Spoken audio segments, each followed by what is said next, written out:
going on, guys? Berto's Garage here, and today I'm going to be showing you how to change the fuel filter on a, well, this is a 97 Suburban, but I'm pretty sure it's pretty much the same for all these OBS trucks.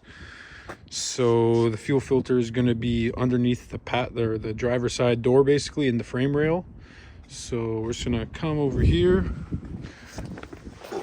Just come on down.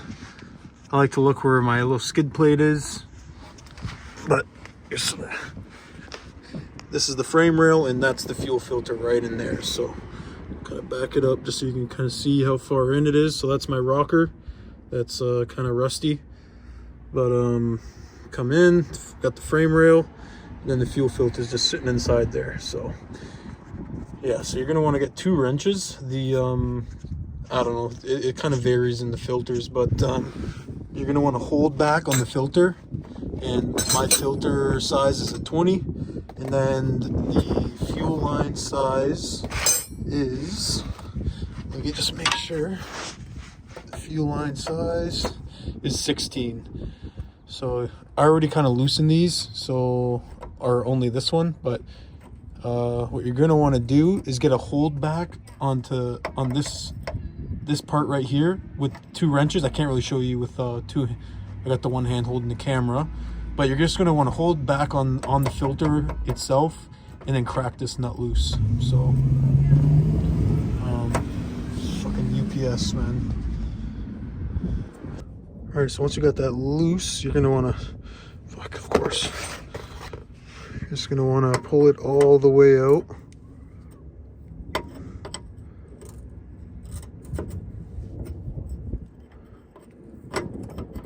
You're going to want to clean this up really good before you put the new one in, just so you don't get any gunk to go in there and plug up your injectors. So slowly keep turning this guy.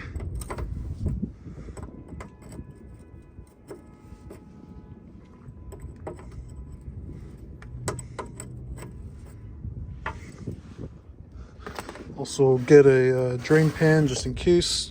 Just kind of have it ready.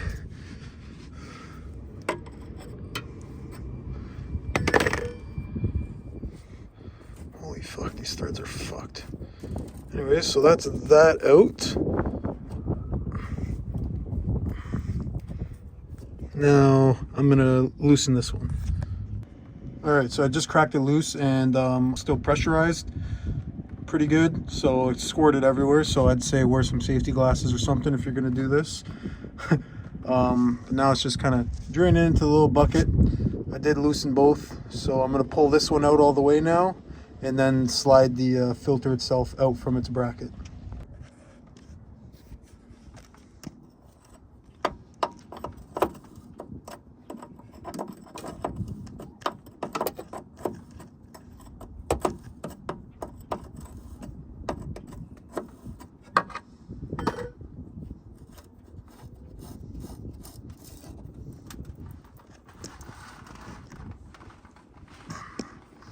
So you just can slide this line all the way out. Try not to get it in a position where it's going to get dirt inside there, because you don't want that. It's the last thing you want. So now that this side's loose as well, you're just going to kind of just try to pull this out of its home. You're going to get gas everywhere, so all right. Kind of wiggle it out.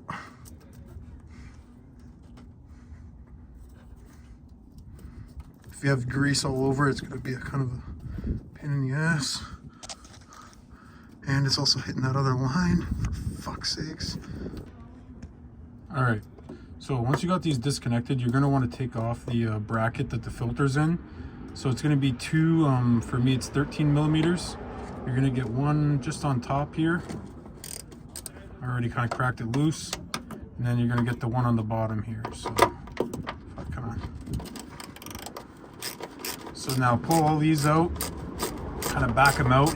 You might not have to take it off fully to get the filter off, but just kind of loosen them.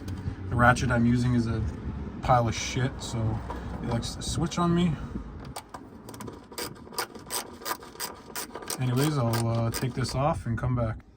All right, so now once you got all those bolts loosened up, you want to take them out.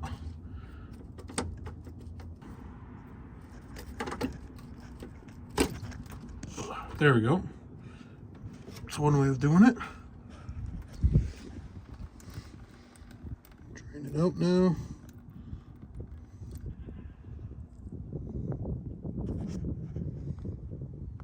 Okay, so now that we got this out, we're just going to take the old one out by keeping in mind which way the hub of the whole filter is. So if we're going to be pulling it out this way, we just want to put this on the same way, not like that, just on the same way it comes off, just because it might kind of affect how these grooves line up with the lines on the truck.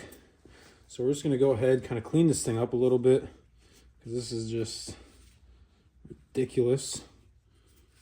It is just a piece of plastic too, so don't want to break it. Just be careful when taking it out, putting it in, handling it or whatever. But all this really does is just hold everything in place so nothing kind of bangs and clangs around, right? All right, so you're going to slide this guy on the new one and then go ahead and throw this on the truck.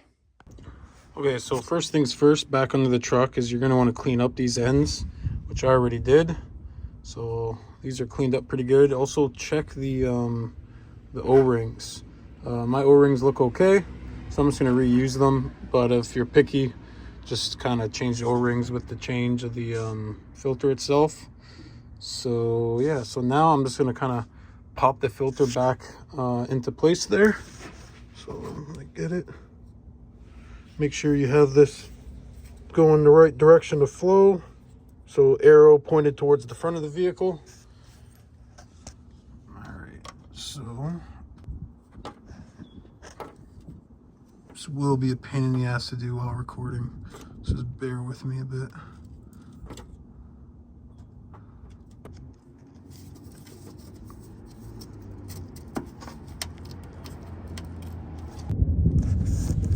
All right, so I got the upper bolt in on the bracket, just kind of a little bit. Worked this line in, and now I'm just going to kind of install this bottom bolt here, just to keep it lined up with where it's going to sit for the rest of its life until I change it again.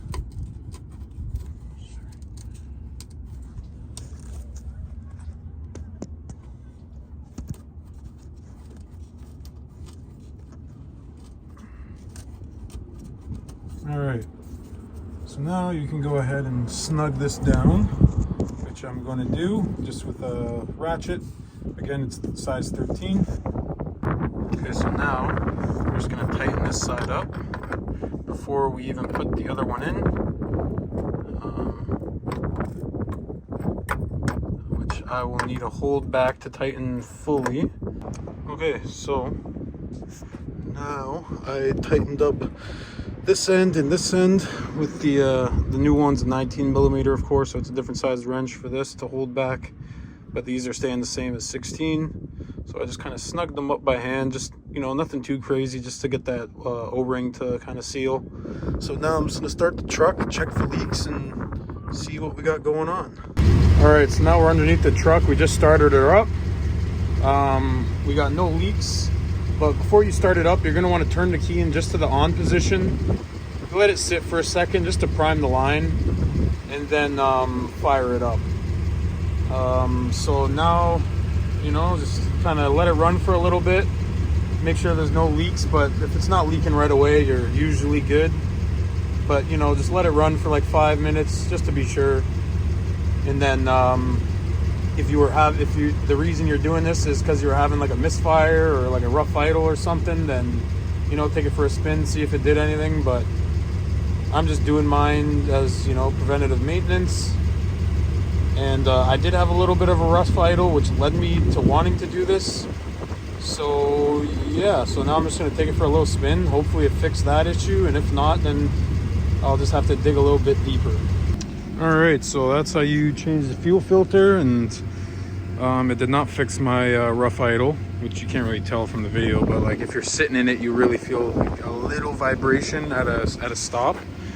But yeah, so I'll just have to go a little deeper with that. But filter's changed, and kind of, you know, rules a few things out and helps you determine to where to go from here. If this fixed your problem, good. If not, then we're in the same position. So yeah, I'll just kind of keep looking into it and seeing what I can find. But once I find it, I'll make the video on the repair, throw it up on the channel, and you'll see it from there. So that's it for this video. Take it easy and have a good one.